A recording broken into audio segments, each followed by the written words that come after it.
বলিউডের গ্ল্যামার দুনিয়ায় আবারও আলোচনার কেন্দ্রবিন্দুতে মালাইকা অরোরা। তাকে ঘিরে একের পর এক গুঞ্জনে সরগরম সোশ্যাল মিডিয়া। তার জীবনে নাকি এসেছে নতুন প্রেম। হীরা ব্যবসায়ী হর্ষ মেহতার সঙ্গে নাম জড়ানোর পর এবার নিজেই মুখ খুললেন মালাইকা। জানালেন কেমন পুরুষ তার পছন্দ এবং কেমন সম্পর্কের স্বপ্ন দেখেন তিনি। ভারতীয় গণমাধ্যমের সাক্ষাৎকারে মালাইকা বলেছিলেন, একটু রুক্ষ এবং ধারালো চেহারার পুরুষ পছন্দ আমার। খুব পরিপাটি, ফর্সা, গোঁফ দাড়ি কামানো পুরুষ আমার একেবারেই পছন্দ নয়।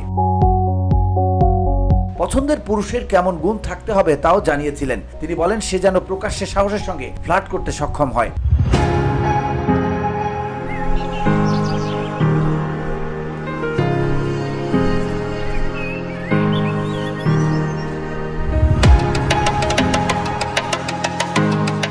আমার এমন কাউকে পছন্দ যে ভালো চুমু খেতে পারে। মালাইকা আরো বলেন, পুরুষের থাকবে শক্ত চোয়াল এবং তিনি হবেন স্পষ্টবাদী। সেই সাক্ষাৎকারে দ্বিতীয় বিয়ে নিয়েও মালাইকাকে প্রশ্ন করা হয়েছিল। সেখানে তিনি বলেছিলেন, আমি খুবই রোমান্টিক মানুষ, আমি ভালোবাসায় বিশ্বাস করি, তাই আগামীতে হবে না সেটা এখনই বলা যাবে না।